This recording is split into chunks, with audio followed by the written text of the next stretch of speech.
Greetings. Welcome to the Dr. J Vlog series. It's Sunday, January 19th, 2025, and on Sundays, we tackle the purpose and meaning of life. Some of you may recall from an earlier video, I mentioned the idea of trying to create your own personal mission statement. I like the idea. I strongly encourage you to do that if you haven't already. Something that expresses your sense of self, your understanding of your purpose in life maybe highlights or reflects who you'd like to be and a sense of what you'd like to do with whatever time you might be promised. But even if you haven't done that yet, there's a good chance that you probably want to do something positive with your life. I'd be shocked if that weren't the case. Most of us want to make a difference in one way or another, in some field or another, with whatever type of expertise we might have, or perhaps just in terms of our own family lives or with our children, whatever the case. The thing is that at the very least, almost on a daily basis, we do have opportunities, as you're well aware, to make a difference. We can help people, of course, through everyday acts of kindness, and often we do. So, for example, a short while back, I was walking out of a convenience store, just to my car, from the across the parking lot, and I noticed two women, a younger woman and apparently her mother, who was probably a little older than myself, and she was trying to help her mother get into the passenger seat. Now the problem was is that her mother was quite obese, and so she was struggling to help her get onto the seat and not having much success. In fact, one of her legs got caught and so forth. So it was quite a challenge to say the least. And it looked to me like she was almost in tears. So I went over, as you probably would too if you had the time or the ability, and I said, "Can I help with the situation? Can I help with your mom?" And she said, "Oh, thank you." She was really quite thankful. And so then I spoke to the mom and I said, "Okay, listen, in order for me to do this, I'm just going to let you know I'm going to have to put my arms around you and really squeeze you pretty tightly in order to lift you. And it might hurt. I'm not, I'll try to be careful." And she said, "Oh, no, that's fine. That you won't hurt me, or if you do, it can't hurt nearly as much as the cancer." I thought, wow, okay, yeah, they've got some serious issues and challenges. So in that case, I was able to help get her situated and get her comfortable in that passenger seat. And they were so thankful, right? Genuinely, effusively thankful for my little mini act of kindness. So we've all done things like that, I'm sure, hundreds, thousands of times over the course of our lifetimes. So I think, the idea is that if you had the time, if you have the capacity, most of us are actually inclined to help one another. We do all sorts of little things all the time. Sure, some people more than others, to be fair. My wife blows me away with the number of times that she will notice something or notice someone and extend a helpful hand. I mean, I'm not bad. I try to be, reasonably aware of my surroundings and what's happening. But Farnaz, my wife, she does things for people that sometimes defy imagination or belief. So here's a true story, interestingly enough, that happened last year, and it kind of illustrates the difference between my wife and myself. So we live on a street and on a property, if you will, that backs onto a ravine that overlooks a river. Um, and it's quite nice. We love the property, we love the peacefulness, we love the river, etc. So one evening, I went out there to the back of the property, and there's a fence. We have a fence though, but our property extends on right on down to the ravine, and actually, I think technically to within like 50 feet of the river, according to the bylaws. So we have quite a bit of property. Actually, I didn't even know that when we bought the property. Stupid me. So, no, that's ours too. I had no idea.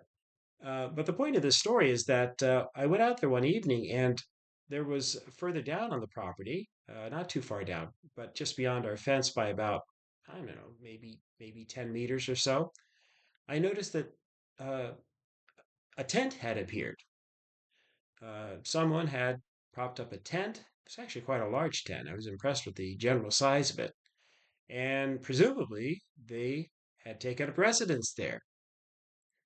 And I was a little bit, concerned about the situation. And I was thinking to myself, especially because, truth be told, we don't even have like curtains on the back of our house. We have so much privacy. We're not really that worried about it. And but the thing was, is I was a little bit uncomfortable with the idea that somebody was sort of living on our property, and if they walked up to the fence, I mean, they would have had to go up an incline of maybe about 15 feet or so. But if they walked up there, they could, in principle, or they could hop the fence and they could easily get to our house. So I was thinking to myself, what do I do about this situation? And my thought was, what are the bylaws? How do you deal with somebody, who's entered onto your property or squatted on your property? I didn't want to go down and confront them or, make a big scene of anything, but I was thinking this is a little bit uncomfortable. So I went to tell Farnaz about the situation, and I explained what I'd seen. And I'm not making this up. Her honestly, the very first thing that she said in response after I spent 2 or 3 minutes telling her about the situation, describing what I was seeing, etc. She said the first thing she says to me goes, "Oh, would do you think they're hungry? Do you think we should bring them some food?" And I was thinking, no, no, no, this is not the point of the story. I'm concerned about our safety, or somebody's on our property. What should we do? If we feed them, then thousands of people will be on our property next week, whatever. So anyway, that's the difference between her and myself, right? I guess we're not probably all going to be quite as altruistic as my wife, but most people are actually quite generous, myself included, usually. But we're generally a pro-social species, or we tend to be pro-social in our orientations. And that's not merely my opinion or a Pollyannish view of the world. That's what the research actually shows as well. And it applies cross-culturally. So, for example, Giovanni Rossi and colleagues published a study in Scientific Reports in 2023 titled Shared Cross-Cultural Principles Underlie Human Pro-Social Behavior at the Smallest Scale. So in this particular study, I'll actually include the URL link so that you can download the report yourself if you're interested.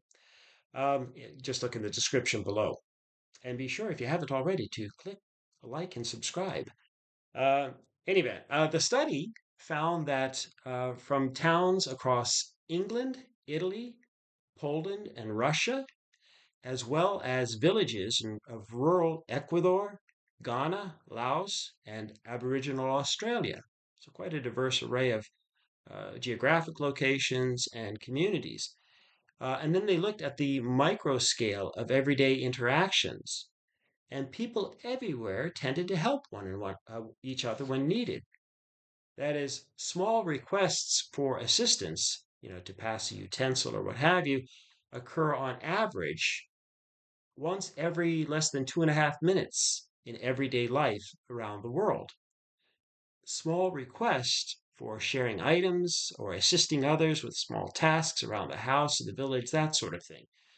They're obviously quite commonplace, and it's part of our everyday conversations and discourse.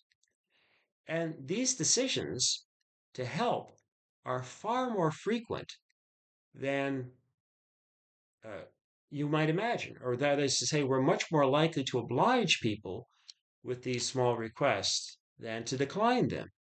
Of course, they're far more common than the big request, to be sure, right? It's not like people are asking us to share our paycheck on a regular basis with our neighbors, or that we should contribute to the construction of a village road or what have you. But the point is that, and of course, the frequency of the types of requests are going to vary across cultural context. But these requests for assistance are complied with on average 7 times more than they are declined, and 6 times more often than simply being ignored. In fact, in terms of the overall kind of statistical averages, the rates of rejection are only about 10% and ignoring the request about 11%. And these, of course, are much lower than the average rates of compliance, which are upward of 79%. Even more profound, the preference for compliance is cross-culturally shared and unaffected by whether the interaction occurs with family members or even non-family members. Now, this might be a bit surprising. That is to say, our helpful behavior transcends even our relationship with the other person and the local norms and values and even the technological differences across communities. You can do your own mini experiment if you like. Ask a complete stranger sometime next time you're out in public if you can borrow their cell phone because you need to make a call. Maybe you need to give some reason or context.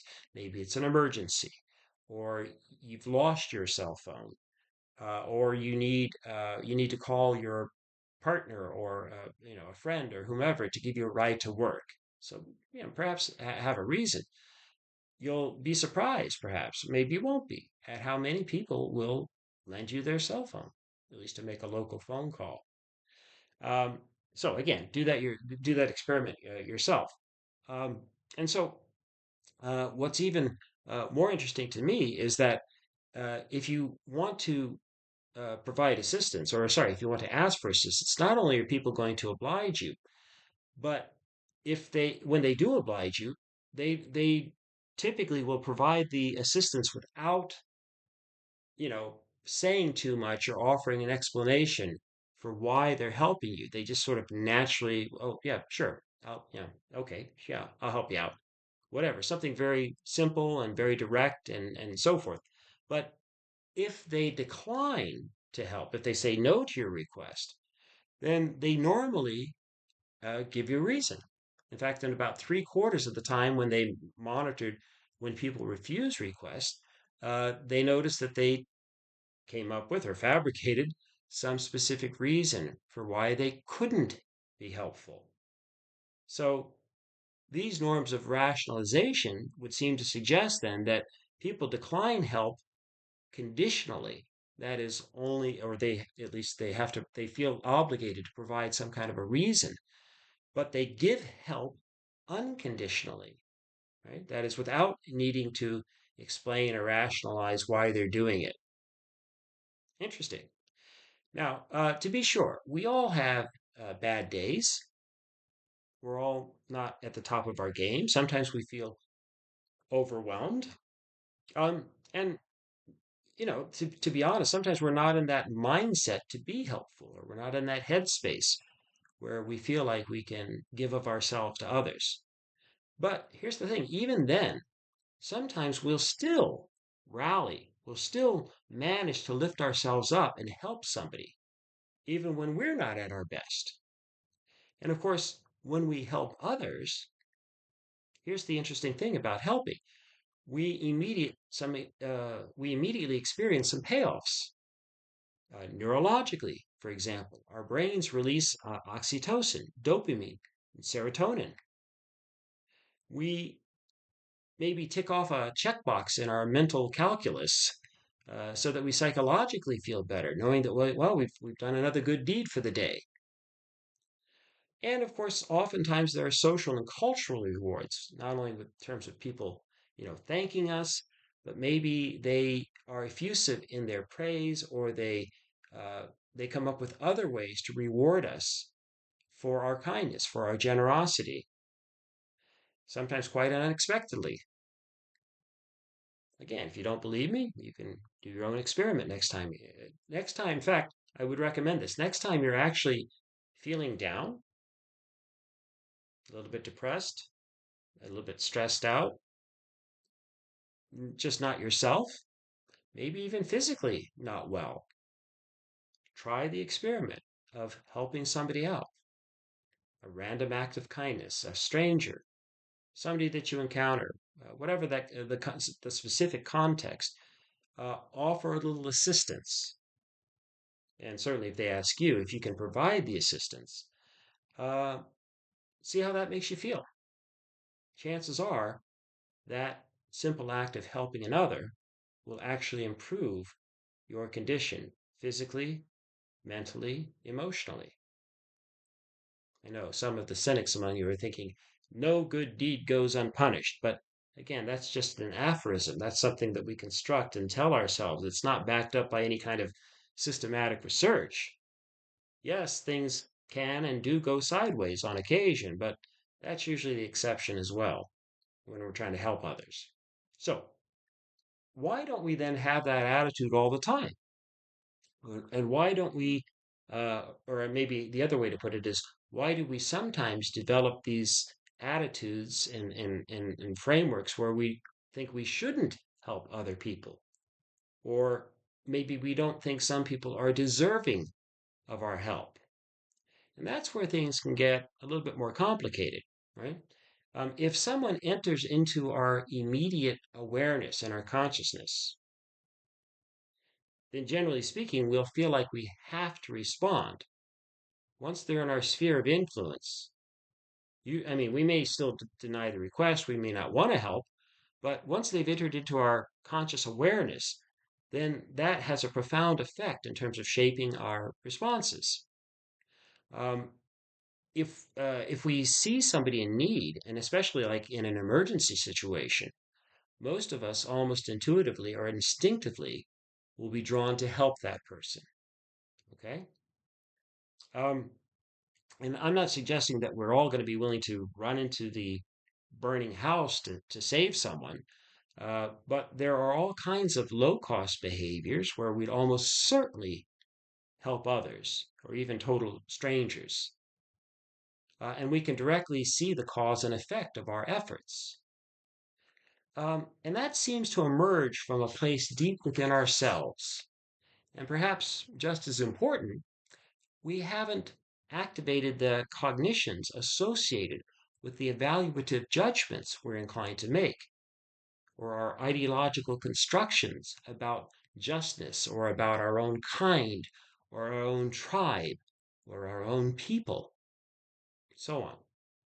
And so I think the more general point is that the further removed we are from the immediacy of human experience, such as the experiences of real human beings suffering, or there could be animals for that matter, anything else, um, or something or someone that's desperately in need or even trying to survive, well, then we can more readily become more tribal and usually more selfish. In fact, it's because we are humans that we have the capacity then to create all kinds of narratives and rationalizations for who deserves what and why. The worst venue of all for these types of judgments, in the pursuit of narrow interest, I think, would be in politics.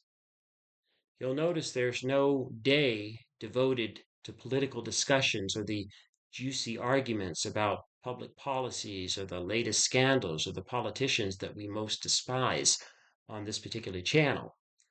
I'm not denying the importance of politics or suggesting that you shouldn't vote or that you shouldn't have political discussions from time to time, right? And you shouldn't back the policies that you believe in, etc. My point rather is that typically, uh, there's a time and a place for that. And in my experience, most of the time, when we get into political discussions, people are more interested in just venting or expressing their anger or frustrations, or generally speaking, they're interested more in persuading others or not even listening to different points of view. There's not usually a commitment to sort of mutual understanding and learning from one another. And the point of this channel is to pursue uh, the rigorous evidence and research and to strive to achieve a higher level of understanding and truth about a range of different subjects. Okay? And here's the deeper point of all of this. If you think about the situations where you're called to help others or that where you just happen upon an accident or whatever particular situation, do you ever stop to ask that person or in that specific situation what their politics are, who they voted for in the last election, which political party they belong to? No, right? And when the LA fires are burning and thousands of people are losing their homes or their lives are turned upside down, or in some cases they've lost a loved one, right? So if you're from the Pacific Palisades or one of the other neighboring communities for that matter, the issue isn't about whether or not you belong to the right political party. If you're on the ground, a disaster, nearly everyone is focused and committed to trying to help as best they can with their resources, with their talents. Most of us just rally together. We do that quite naturally. Uh, we know this. We experience that sense of connectedness, of wanting to help one another deep in our bones, because we are indeed wired to connect with each other. And that's the main message today. The ultimate purpose and meaning of life stems from our deep connectedness with each other. We have a transcendental capacity as human beings that emanates through our material selves, our biological, psychological, and cultural selves. There are these different dimensions, all of which are vibrating and resonate and allow us the opportunity and giving off energy and allow us to connect with one another. And that capacity tends to be reinforced through the major religions of the world. If you delve a little bit into the specifics, as I did briefly last week, because usually the religions, uh, in the aggregate, they aim for the broader or the higher purpose and the deeper meaning in our lives. So we may not always, of course, be able to recognize our connectedness with others. We are struggling at times with our own health and well-being, or we are struggling at times with our own mental health, or because we've been conditioned and poisoned by hateful ideas and rhetoric and ideologies. In some cases, we've constructed a reality where we are fighting against ourselves and the better angels of our nature. In others, we've constructed realities wherein we look out into the world and we see the tribal structure of the world around us. We construct tribal enemies of various kinds, whole groups or categories of people whom we've decided are not equally worthy or deserving or even human. And under those circumstances, we disconnect. And in turn, they, of course, disconnect from us as well. So we create that vicious cycle. So let me close then by saying I'm not the world's most well-traveled person by any stretch of the imagination, but I've been to about, I guess, between 15 and 20 different countries, different parts of the world, and countless cities and communities for that matter across Canada and the United States. And so let me ask you generally, what happens to you when you visit somebody in your home, or I should say, if they invite you as a guest into their homes? And what I find in my experience, again, regardless of the country and regardless of the community within Canada and the US, whenever I'm a guest and I'm invited into someone's home, two things always inevitably happen. First, there's some kind of a greeting and usually some kind of an exchange of smiles and pleasantries. It's a positive experience. We're in each other's presence. We've been invited there. Usually people take some pride or they feel comfortable in their homes and they're extending themselves to bring you into their homes and into their lives, into their world. So that's a positive right at the outset, or a sense of connectedness that we get, even if we don't speak each other's language, or we maybe try to greet each other in a shared language and establish that connection. But regardless, people, generally speaking, they've invited you into to their home, they're happy that you're there, you've exchanged pleasantry, and then they usually do something else. Not usually. Well, I say usually because I can't speak for everyone. But in my experience, the other thing that everyone does, regardless of culture, regardless of the country, regardless of the community, when they've invited me into their homes, they offer me food. It might be something light. Oftentimes, it's a whole meal or a dinner. Again, it depends on the day, time of the day, the context, and so on. But the offering of food is, again, kind of the further extension and the ultimate expression because they're trying to offer you nurturance, sustenance.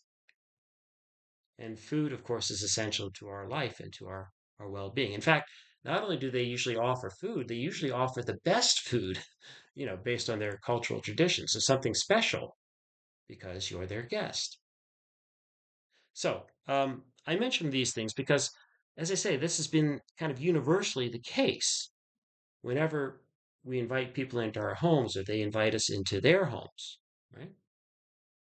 The problem is that it's not when we invite people into our homes where we feel that connection, that deep sense of connectedness. The problem, rather, is that we don't universally try to help each other because we don't universally want to invite other people into our homes, right? Um, the problem is that sometimes we see people camped out on our property in the back or in the woods, and our reaction is, hey, get off my property, or, you don't belong here, right? And that's how some of us kind of almost automatically react when confronted with that type of a situation. But then we're reminded by somebody like my wife, whose reaction is quite the opposite. And they say, hey, maybe they're hungry. Do you think we should bring them some food? So obviously, I'm still learning. Anyway, until next time, may you continue to create peace in your lives and nurture love in your hearts. And we'll see you soon. Bye bye.